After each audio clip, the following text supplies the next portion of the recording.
Well, happy Football Friday to everybody. I thought I'd put a little Jets shirt on today since they got off the snide, stopped the 5-game win streak. We're going to get to that game.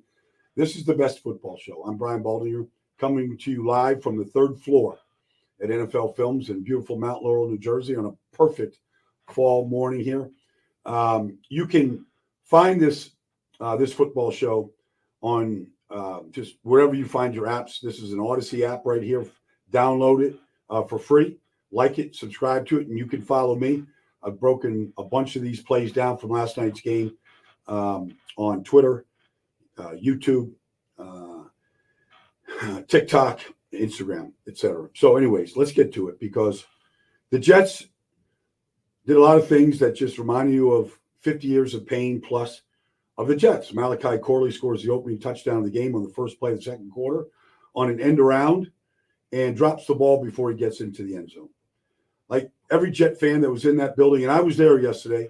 I was at MetLife Stadium I was there at 4 o'clock in the afternoon doing pregame stuff for the NFL Network and for Jets pregame show, a variety of different things, and Jets radio, you name it. I was doing all kinds of stuff. So I was there from the very beginning, watched the warm-ups, talked to all the guys at Amazon last night at Prime, saw Kirk Herbstreit and saw Tony Gonzalez and Richard Sherman, the whole group. Talked to a bunch of the players, talked to Quinn Williams, his brother Quincy. I talked to D'Amico Ryans. So, I had a good pregame feel there, and then, the Jets, Malachi Corley drops the ball. They have a fourth and 19. And, Irv Charles roughs up the punter. They hit the center and give him a free down. But the story really is this. Aaron Rodgers played great. It's what people thought he could do. The receivers played great. Garrett Wilson had 2 great touchdown catches. The first one against Jalen Petrie was basically a one-handed catch on a crossing route. Took it 21 yards into the end zone. The second one, he's working on Kwame Lassiter. It's 3rd and 19. The Jets are down 10-7. They could have easily just checked it down to Breece Hall or Tyler Conklin and kicked, put Riley Patterson, the new field goal kicker, out there, maybe tied it up. But Aaron went for it. And he got Garrett Wilson one-on-one with Kwame Lassiter, the rookie corner, and he made a sensational catch. Prime Video last night compared a catch to Odell Beckham Jr.'s. It's every bit the catch that Odell Beckham Jr.'s is. It's even more difficult, to be honest with you, because it's in the back of the end zone. And Garrett has to look down at the back of the end zone line, get 1 foot down and get 1 shin down as he protects the ball. It's a phenomenal catch. It's the catch of the year in the NFL. And you could debate that all you want. That's fine. I'm not here to win any arguments. I'm just saying it's the catch of the year. The Jets take the lead 14-10 on that play. Garrett Wilson, 2 touchdown catches. It looks like whatever confidence he might have lost earlier this season, he got it back. It's Halloween night. Fans are dressed up. Quincy Williams comes as the Joker. A lot of different guys get dressed up. It's festive.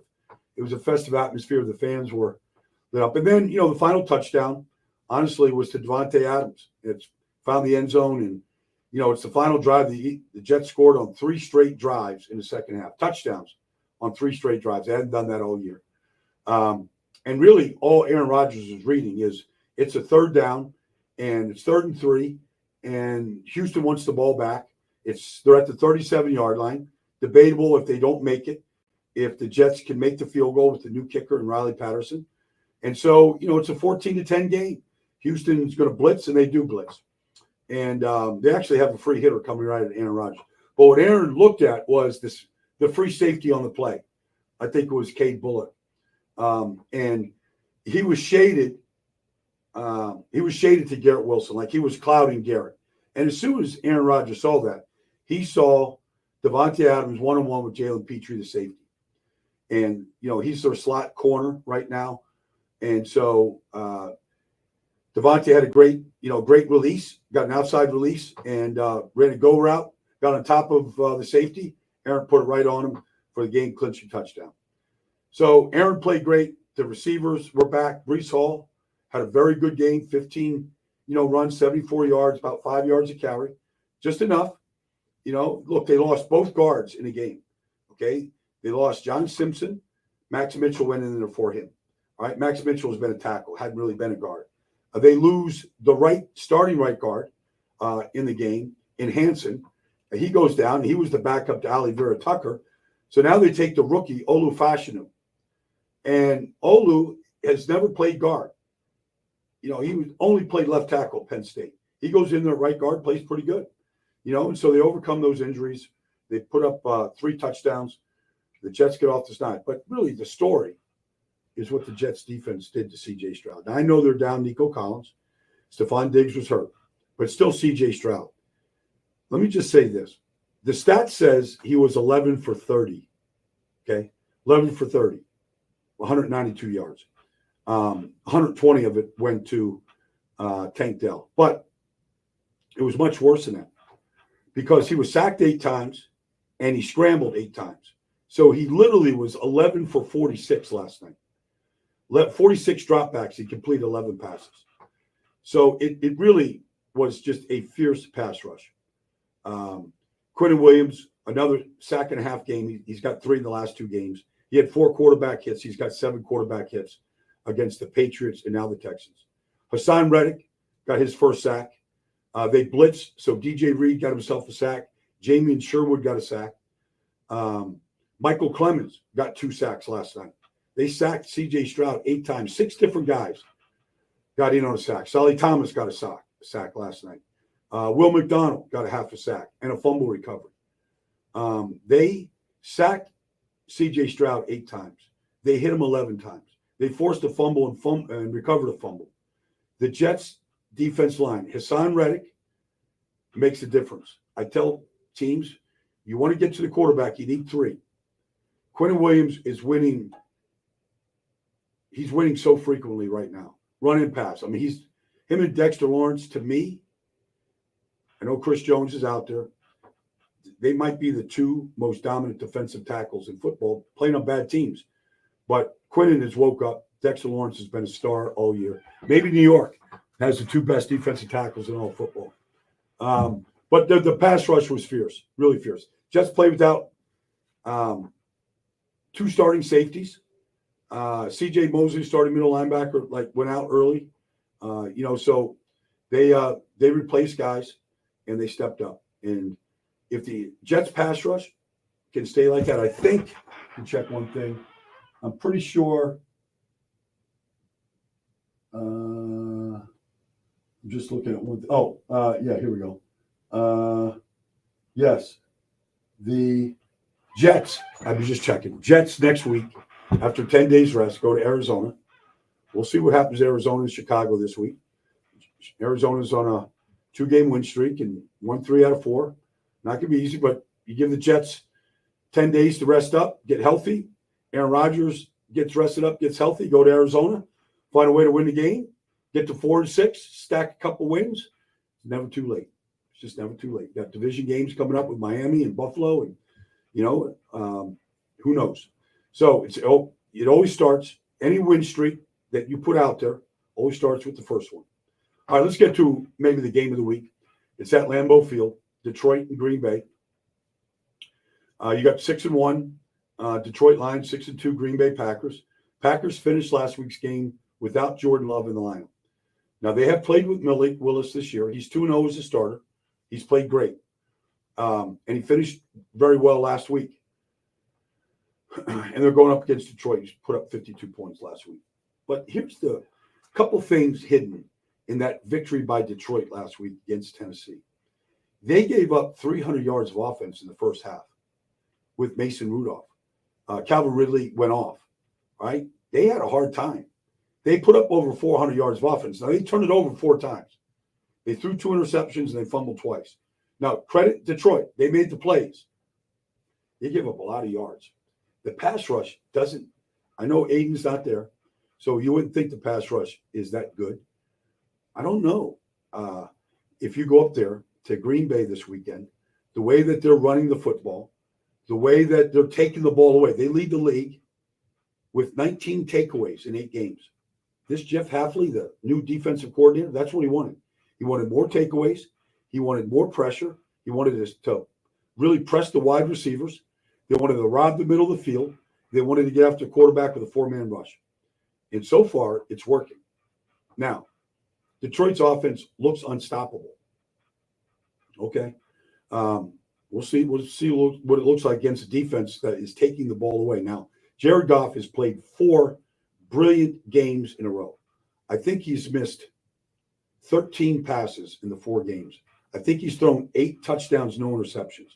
He's on to me, Jared Goff is the MVP of this league. They've got a great record. He's playing the best football he's ever played. The offense is clicking on in every metric, in every category. Can the Green Bay Packers affect Jared Goff, force him into mistakes, fumbles, or interceptions? That's going to be the key to that game. And then finally, I want to talk about Tampa and Kansas City. Kansas City is 7-0. The thing that was interesting last week was the first pass of the game for Kansas City last week was to DeAndre Hopkins against the Raiders. First play, just a timing route on a hook to DeAndre Hopkins. So it said to me, do they have instant chemistry with DeAndre and Patrick Mahomes? Like, how does that happen? 2 very, very veteran players have had a lot of success in this league. They know how to both play. All right, you tell them, curl it up at 10 to 12 yards, I'll get you the ball. But then there was a 4th down play in a very closely contested game. 4th down play where DeAndre Hopkins ran a speed out route, and Mahomes got the ball out of his hands before DeAndre came out of the break, and he put it right out in front of him. It was a great catch for a 1st down. And you go, now he only had the 2 catches last week on 3 targets, but both of the catches were timing routes. They weren't go routes. They weren't hitches. They were timing routes. And I'm just saying that because they need DeAndre Hopkins to open up this offense and to get a big guy that can win outside. They got Xavier Worthy, and, they've got other guys that, can win. Maybe Juju gets back healthy. He's got the hamstring tear.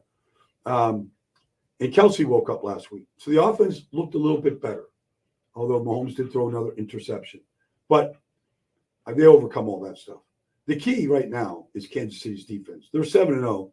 Their defense is it's great. When they put those 3 linebackers on the field, Nick Bolton, Leo Chenal, Drew Tranquill, I mean, if they think you're going to run the ball, those guys are on the field. Doesn't matter what your formation is. And nobody seems to be able to stop them from coming downhill and blowing your play up. And then Steve Spagnuolo, his ability just to blitz you and pressure you in key situations, and they come from everywhere. And they come in combinations.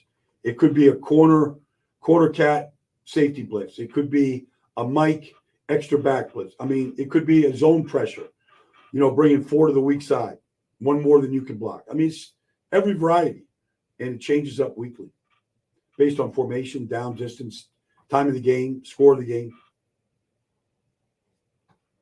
One thing to keep in mind here, the Bucs they play without Mike Evans, and obviously they got to go without Godwin.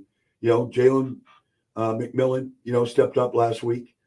Baker, he did whatever he could against Atlanta. They were a touchdown away from winning that game. They had a chance to win it. They ran the ball pretty well. Rashad White fumbles. It's a key play in the game. Atlanta capitalized on it.